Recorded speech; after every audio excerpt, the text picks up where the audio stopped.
Welcome to the Off Script podcast. That's what it is. I'm Amy Wegman. I'm Shari alongside Armstrong. The beautiful Shari Armstrong.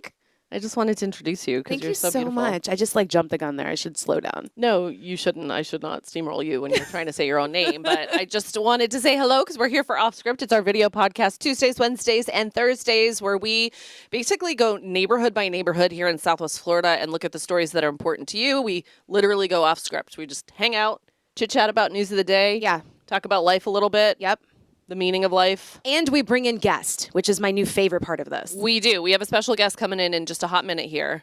So stay tuned for that. If you're streaming us on Facebook, hi, Facebook friends, YouTube, what's up? Or you can watch fox4now.com. Just click watch live. Super easy. And I always like to say hi to the replay watchers because there are a lot of y'all. yeah. So what's up? And thank you for watching. Yes, thank you for watching. So let's talk about the beach. You know, we live in Southwest Florida, right? And I often say, before we get to this story, Yeah. why don't I go to the beach more often? I know, girl. So I actually acted on it. Let's go. Which one did you go to? We must know. We took the kids. It was so last minute impromptu. Was it Friday? Friday or Saturday? No, it was Saturday. To the Causeway. My favorite. The was Causeway's my favorite. Awesome. It was 7:00 at night. We grabbed some pub subs with our neighbors. Yes. We went there. The kids fished a little bit. The kids ate. They waded in the water a little bit, got eaten alive, and then we're like, peace out, let's go home. I'm with it. The new and improved Causeway, we It should was mention. so beautiful. And Yeah. the sun was insane. Like the sunset was so beautiful. It was perfect and much wider now. Yes. So there's just so much room, and I'm going to do this more often. I'm just going to go earlier. Like that was way too fly by the seat of my pants. Yeah, because once you get comfortable, then it's like the sun's really going down and it's like time to wrap it up. Yeah, my one regret was not putting the bug spray on before we went. Girl, yes. It's okay. I'm proud of you because when we first started the podcast, you were like, I need to get out. I need to get to the beach more. Yeah. And now look at you. Yeah, and I just, I'm not a big fan of the beach in the morning. I don't know why. Don't ask me why. But I am a big fan of like late afternoon, early evening. So I'm like, what? I work in the morning. I got nothing to do at night. That's right. That's right. I'm proud of you. Thank you. Also, the weather at that time is perfect. I love peak beach. Like, give me noon.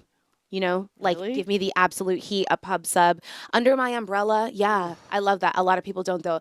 In fact, I see a swarm of people come around the time that you went. Yeah, like it is 4 like or a 5 good time to go. o'clock. Yeah. So nice. You can Yes. stay till 9. It's still light out. Is it open till 9 o'clock? We were there till 9:30. Wow, that's awesome. Yeah, I Yeah. love that. Yeah, I it was love great. So anyway, Englewood Beach has been in the news lately because the north end of the Englewood Beach parking lot is open. Which is, can we explain why this is a big deal? Yes, we can. So there were many, many, many months, like 8 months of repairs after the hurricane shut it down. And if you've ever been to that area, there's some restaurants, or like if you even just want to go to the beach, there's not a ton of parking other than This that particular parking lot, right? So a lot of local business owners, local restaurant owners, peeps in the community, they were like, what is going on? They were sifting sand there. They're like, we just want the parking lot to reopen. Yeah. So anyway, it's back open and everyone's very excited about it. There are still some minor repairs happening on the south end of the parking lot, but it's okay. Baby steps. Some of the like bathrooms and the playground are still being repaired, but nonetheless, It's you can open. park and you can go to the beach. And it's a big deal for those restaurants that are in that area too. Huge, right? So we're just excited for everyone. Yeah. So that's the big announcement right there. And shout out to our community correspondent, Alex O. Yes. Alex Orenchuk, who covers that part of Southwest Florida because he stayed on that story from the beginning and was able to provide us updates throughout. And now the big update that everybody wanted to hear. So definitely shout out to our Charlotte County community correspondent, Alex. Yes. If you ever, like whether you're Englewood, Charlotte County, Punta Gorda, if you want to know something or you have a story you want to share, he is our community correspondent that works and covers that area. So he's like in the know. Yes. He knows all the players. He knows like all the business owners, all the city leaders. So, A lot of the times he gets the story tips first because he's that guy in that community. he scoops everyone. And I love that. We're proud of it. That's the point. Alex O.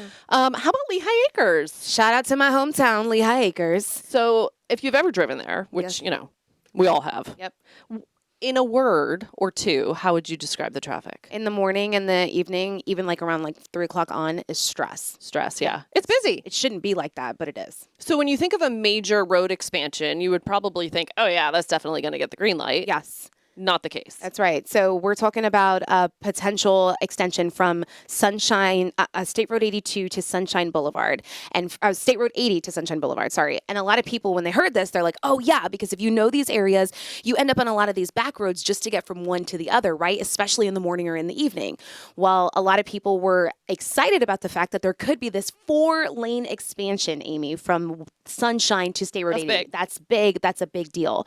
However, the governor just vetoed that project. And that is what our Victoria Quevedo was covering. She's our Lehigh Acres community correspondent. She went out and talked to some of these people who live in this area to kind of understand how they're feeling. Because when you're right, when you hear expansion in Lehigh, you're like, yes, we need the roadways. But some of these people living in this particular area, they're like, this is a nature preserve. We absolutely need to take care of this area, and we do not need any construction or any increased traffic in this area. She spoke to one woman who said she supports the veto, while someone else that she spoke to, which a lot of people on social media were saying, we need it, and we can't understand necessarily why the governor would veto this project. Yeah, he pulled the $6 million in funding. So I wonder if they're going to look at some other workarounds, because we know, I mean, Lehigh Acres, just like so many other neighborhoods in Southwest Florida, we're watching it, we're living it. Yep. It is growing in leaps and bounds. So there's going to eventually be growth on the roads. I wonder if they're just going to be looking at different pathways, maybe around the preserve. Right. So that's something that Victoria is going to cover closely. Again, anything in Lehigh Acres, if you have a story, Immokalee, she's the person to reach out to because she lives and works in that area. Like, they're honed in. Yeah, and Victoria speaks Spanish. So She's just a beautiful soul. she's too. a beautiful soul, and she is like very plugged into the community, and she wants to connect. She's one of our newer community correspondents, Yeah. and she wants to connect with so many of you. So reach out to her. Please do. Yeah. So we have our special guest now. Drum roll, please. All right, so we want to bring in Mahmoud Bennett. He is our Collier County community correspondent. What's up, Mahmoud? Ladies, good to see you guys. Hold on. I'm turning up his microphone. All the way from Collier County. Let's go. That's right. Oh. How are you guys doing? Good. More importantly, he's a new dad. This is true. This is Okay, true. so can we please? Thank you. How thank old you. is the baby now? He is 3 months old. That's crazy. That time flew. It did, honestly, and he's a chunky guy now. He's growing. He's big. Oh my gosh. So Yeah. what's the best and craziest thing about new dad life? Best and craziest thing, honestly, is kind of seeing him get his senses. Yeah. I think that's just been so incredible when he starts recognizing our faces, which happened over the past couple of weeks. Oh my so gosh. It's so awesome. I get home and he smiles and he laughs, and that's the best thing. For And what's the sure. worst thing? The worst thing is probably, I guess, in the middle of the night. You know, you Lack got of those sleep. nights, lack of sleep. He Yeah. gets up. You got to change a diaper. Yeah. You got to change a diaper. Yeah. So, We all go through it at some point, right? yeah. You look good for not getting a lot of sleep. We Thank can't you even so tell. much. Yeah. Thank you. It's the jeans. He has good genes. So, Mahmoud, you cover the Collier County area. You're like in it. You know everything about it. One cool thing that I think, you know, to us, it kind of sounds normal because we live here. But to people who might not be, you know, native to Southwest Florida or even maybe friends watching us from other parts of the country, there's this thing called the Python Challenge. That's right. And there's a python next to your face right now. Oh, you calm. got the pythons. Yeah. So this just started July 11th, and basically they want hunters across the country to come to the Everglades and hunt over, what, a 10-day period? That's right. It's over a 10-day period. So people from all across the country come down, they try to find pythons, and whoever gets the most pythons wins the competition. They can win $10,000. So I actually went down there. I met these 3 hunters. They hadn't caught any pythons yet, but they were trying to, and they were hopeful, and they were, you know, sleeping out in their tents. You know, they had lights on in the middle of the Everglades trying to catch a python. So that was interesting, but I actually came face to face with the python. Stop. I went, yes, yeah. I Wait, went like, to. I need to hear the lead up to that story. So I went down to the Skunk Ape Research Headquarters, if you guys ever heard of Yes. that. Small establishment down there in the Everglades. I know the guy there personally, and he's like, oh, come on over. I caught a python a couple weeks ago. And I'm like, oh, this is awesome. Yeah, of course. And I thought it would be like a, you know, a python, but it was like a 13-foot python. Oh, wow. And he's like, yeah, come over to the backyard. I'll pop it out. And he literally dumped it out of the bag, and it was like, you know, there constricting itself, and he was like, you know, lifting it up and everything, and I'm like, should I Are you back up? triggered by the snake? Yeah. 100%. You don't like Well- snakes? No, it's okay. It's just keep talking. Yeah. Yeah, I'm trying to be calm. Hold on. I'm gonna just go to the graphic so Shari doesn't like fall over. Plus, Yeah. the description is like really creeping me out, but Trigger I'm with warning. it. Trigger warning. I did not know you were that scared of Yeah, snakes. it's the bigger ones that really like I that thing could eat me, Yes, it constrict could. me. No, it really can. It Thank really you. can. People die. So Yeah. So, It's not funny. It's just the way you said it. do you want to hold hands? I need your support.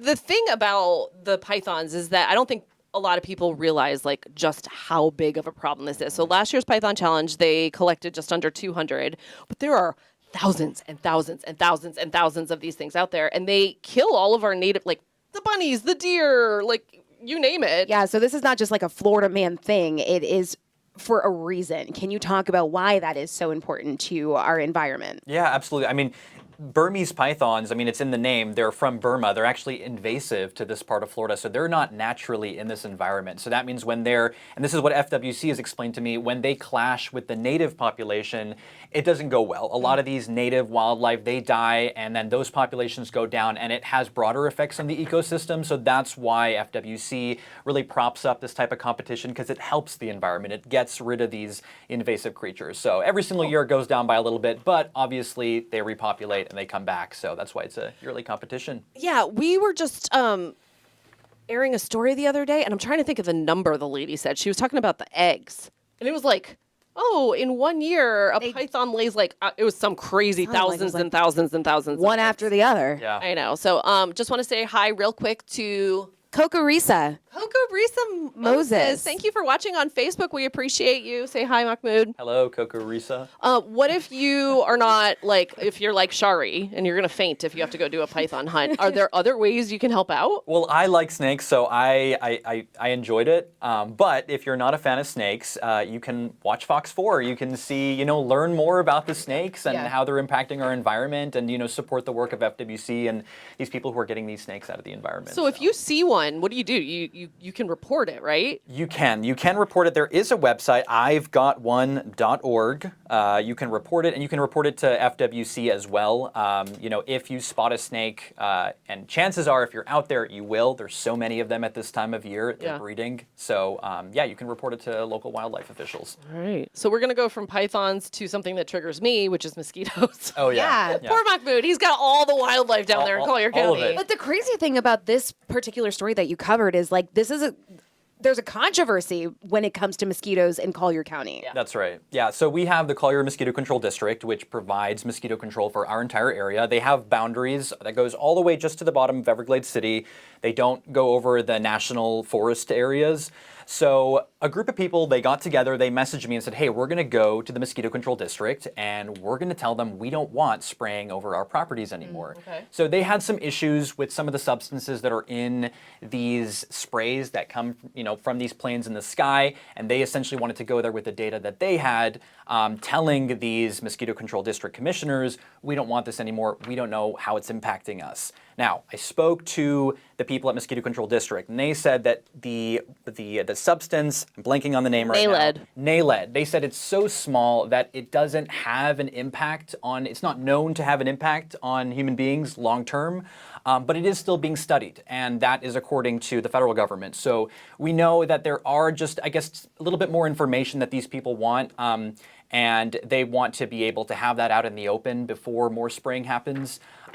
But there was also some misinformation that was coming out of that meeting. We had some of them talking about the fact, well, they believed that Mosquito Control District was spraying over the national forested areas. And we know that Mosquito Control District cannot operate outside of its boundaries. So just a bit of fact checking that was going on at that meeting, a little bit of education for them, and then also the commissioners got to hear their concerns and really, have a back and forth with them. So where do things stand after that meeting? Because I know that, they brought their concerns there. They said it's basically safe and we're just going to still continue to spray in our boundaries. Yeah, that's right. So they are authorized by the state to continue spraying within their boundaries. So they're going to continue doing that.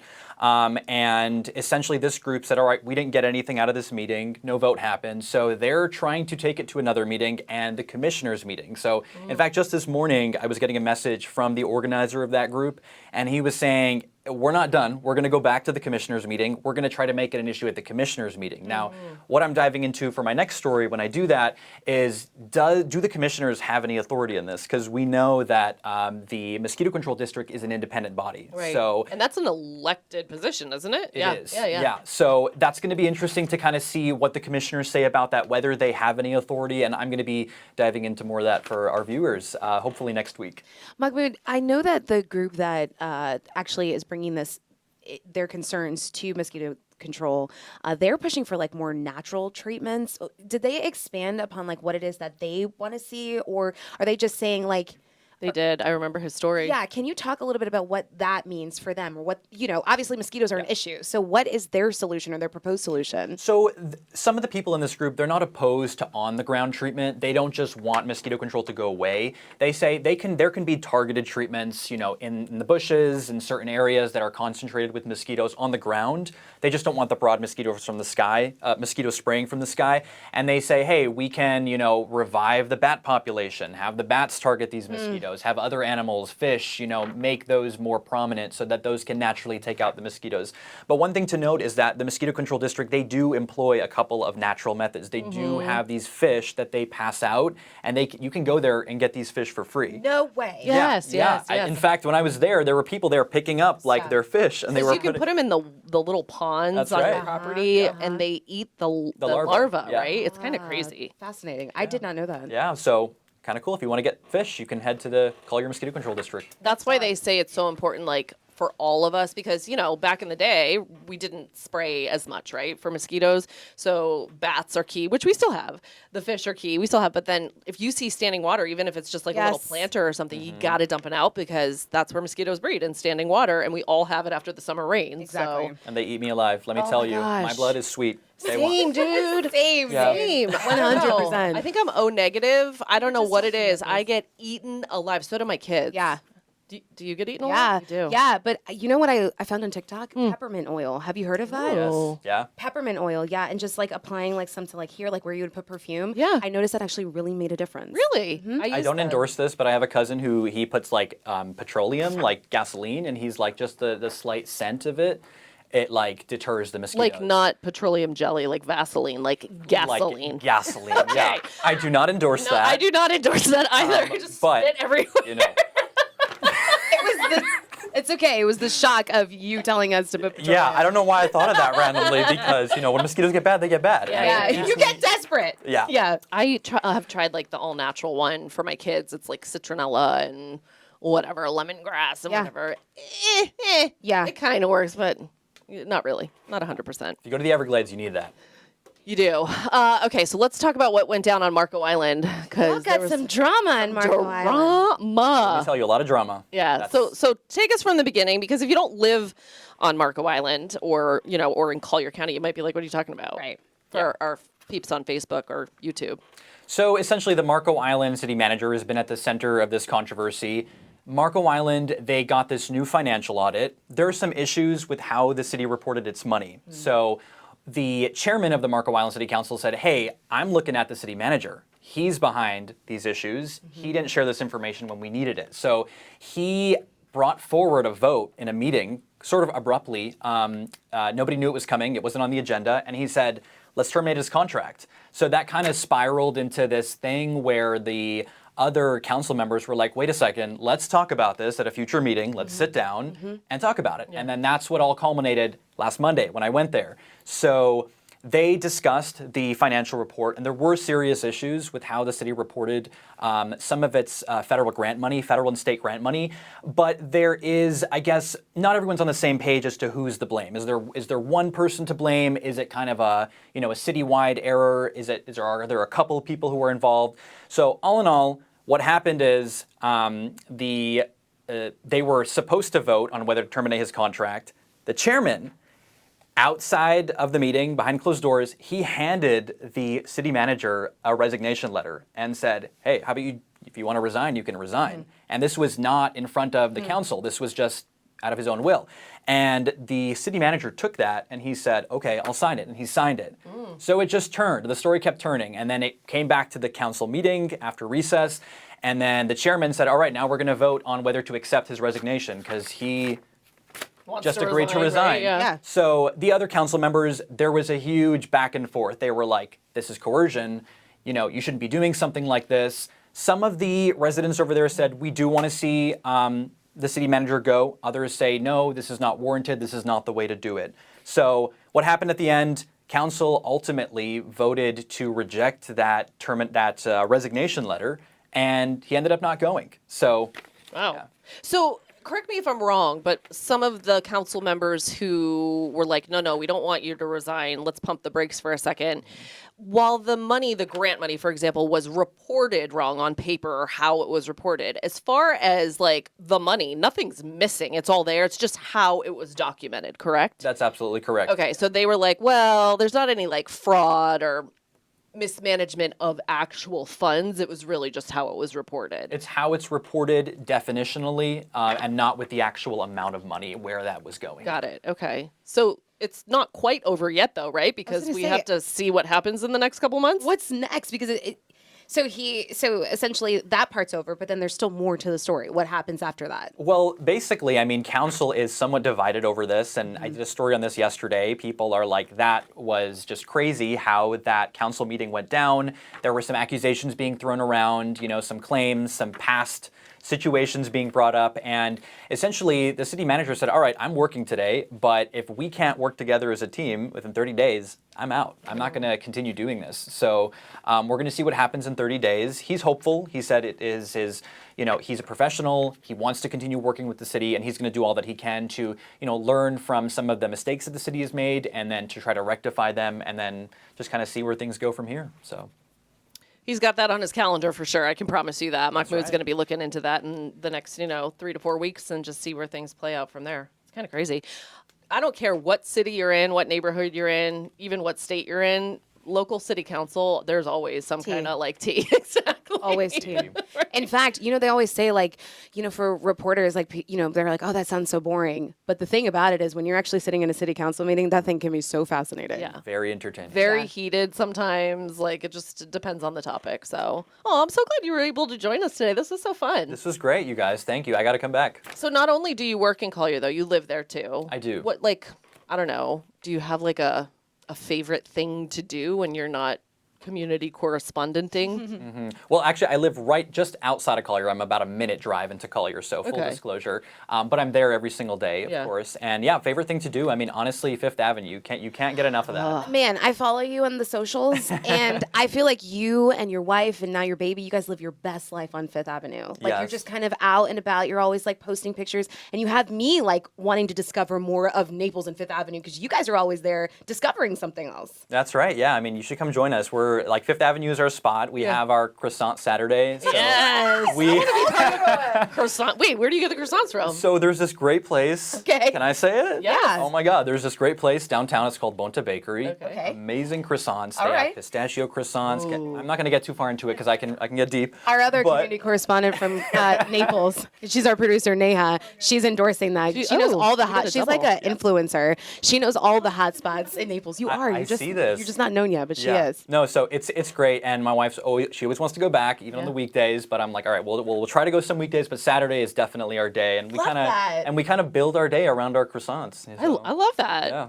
You know, there's something about just exciting. even taking a walk on Fifth Ave where you just feel like, Yes. I'm just going to take this in, like Yes. breathe the Naples air. Yes. Feel like you're on vacation. Yeah. And you know what? I love Fifth Avenue Christmas. Like the holiday season when it's all lit up with all the white lights. I'm like, Fifth and give me more. Third. Oh, Do yeah. it different. It's definitely It is special. different. Yeah. Yeah. It's yeah. special there. It is special. Thank you for bringing your Collier County flair to us on our podcast today. Yeah, next time bring me a pistachio croissant. I know. Don't just tell us about it. yeah. All right. So if you ever have something going on in Collier County, Mahmoud Bennett is the one to contact. He is our community correspondent. He is there for you. Yeah. Your guy. He's your guy. And if you need to hunt a python, don't call Shari because she is triggered just by video.